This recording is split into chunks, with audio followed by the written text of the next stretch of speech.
വർഷം ഒരുമിച്ച് നിയമസഭയിൽ പ്രവർത്തിച്ചു. അന്ന് സതീശനെയും തന്നെയും നിയമസഭയിൽ പിൻബെഞ്ചിലിരുത്തി. കാലം ഏറെ കടന്നുപോയി. അന്ന് ഞങ്ങളെ പിൻബെഞ്ചിലിരുത്തിയവർ പിന്നീട് പിൻബെഞ്ചിലായി.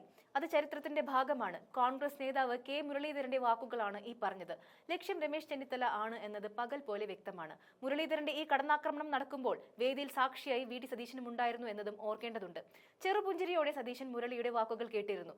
കോൺഗ്രസിൽ ഗ്രൂപ്പ് പോര് പഴയതുപോലെ ശക്തമല്ലെങ്കിലും തന്റെ പിതാവിനെ ചതിച്ചിട്ട് പോയ നേതാക്കളെ തരം കിട്ടുമ്പോഴൊക്കെ കടന്നാക്രമിക്കുന്നത് കെ മുരളീധരന്റെ ശീലമാണ്. ഒരു കാലത്ത് കെ കരുണാകരൻ എന്ന ലീഡറിന്റെ വിശ്വസ്തനായിരുന്നു രമേശ് ചെന്നിത്തല. പിന്നീട് ലീഡറുമായി തെറ്റിപ്പിരിഞ്ഞ് തിരുത്തൽ വാദവുമായി കോൺഗ്രസിൽ പിടിമുറുക്കിയതും തന്റെ വളർച്ചയ്ക്ക് വിഘാതം സൃഷ്ടിച്ചതും മറക്കാനും പൊറുക്കാനും തയ്യാറല്ലെന്ന സന്ദേശം വ്യക്തമായി ഒന്നുകൂടി പറഞ്ഞിരിക്കുകയാണ് മുരളീധരൻ. ആരോടെല്ലാം പൊറുത്താലും അച്ഛനെ വഞ്ചിച്ചവരോട് പൊറുക്കില്ല. കരുണാകരന്റെ മനസ്സിൽ വേദനയുണ്ടാക്കിയവർ രാഷ്ട്രീയമായി താഴോട്ട് പതിച്ചു. ദേശീയപാത തകർന്നത് പോലെയാണ് ഇവർക്ക് സംഭവിച്ചത്. ഇതിന് കാരണം കരുണാകരനിൽ നിന്ന് കിട്ടിയ ശാപമാണ്. അപ്പോഴും ലക്ഷ്യമിടുന്നത് രമേശ് ചെന്നിത്തലയെ തന്നെയാണ്.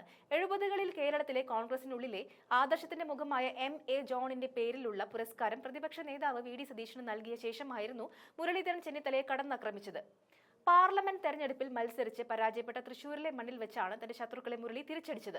അതുകൊണ്ട് തന്നെ മുരളീധരൻ ആലോചിച്ച് ഉറപ്പിച്ച് ചിലരെ നേരിടാനുള്ള രാഷ്ട്രീയ നീക്കത്തിന്റെ ഭാഗം തന്നെയാണ് ഈ തുറന്നു പറച്ചിൽ എന്ന് ഉറപ്പായും പറയാൻ സാധിക്കും.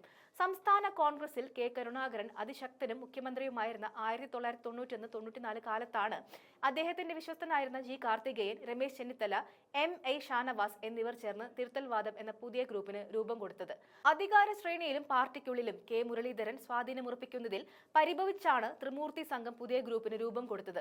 അക്കാലത്തെ മലയാള മനോരമയുടെ രാഷ്ട്രീയ ലേഖകനായിരുന്ന VK സോമനാണ് കോൺഗ്രസിലെ മൂന്നാം ഗ്രൂപ്പിന് തിരുത്തൽവാദികൾ എന്ന് പേരിട്ടത്. ഈ ഗ്രൂപ്പിന്റെ ആവിർഭാവം കരുണാകരനെ രാഷ്ട്രീയമായും വ്യക്തിപരമായും ഏറെ ക്ഷീണിപ്പിച്ചിരുന്നു. കാർ അപകടത്തെ തുടർന്ന് കരുണാകരൻ ചികിത്സയ്ക്കായി അമേരിക്കയിലായിരുന്ന കാലത്താണ് ചെന്നിത്തലയും കൂട്ടരും ചേർന്ന് അദ്ദേഹത്തിനെതിരെ പട നയിച്ചത്. തിരുത്തൽവാദം തുടങ്ങിയതിന്റെ പിറ്റേ വർഷം തന്നെ രമേശും കാർത്തികേയനും തിരുത്തൽവാദം ഉപേക്ഷിച്ച് വീണ്ടും കരുണാകര പാളയത്തിൽ ചേക്കേറിയെങ്കിലും മുരളി ഇവരെ രണ്ടുപേരെയും ശത്രുപക്ഷത്താണ് നിർത്തിയത്. ഇന്നും അതിൽ ഒരു മാറ്റവും ഉണ്ടായില്ലെന്ന് തെളിയിക്കുന്നതാണ് മുരളിയുടെ ഈ വാക്കുകൾ എന്ന് കാണാം. വി ഡി സതീശനെ സാക്ഷി നിർത്തിയാണ് ചെന്നിത്തലയെ മുരളി കടന്നാക്രമിച്ചത്.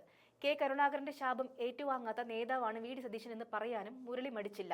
2026-ൽ രമേശ് ചെന്നിത്തലയും വി ഡി സതീശനും തമ്മിൽ മുഖ്യമന്ത്രി സ്ഥാനത്തേക്ക് പോര് നടക്കുകയാണെങ്കിൽ മുരളിയുടെ പിന്തുണ ആർക്കാണെന്ന് ഇനി പ്രത്യേകം എടുത്തു പറയേണ്ട ആവശ്യമില്ലെന്നും കാണാൻ സാധിക്കും.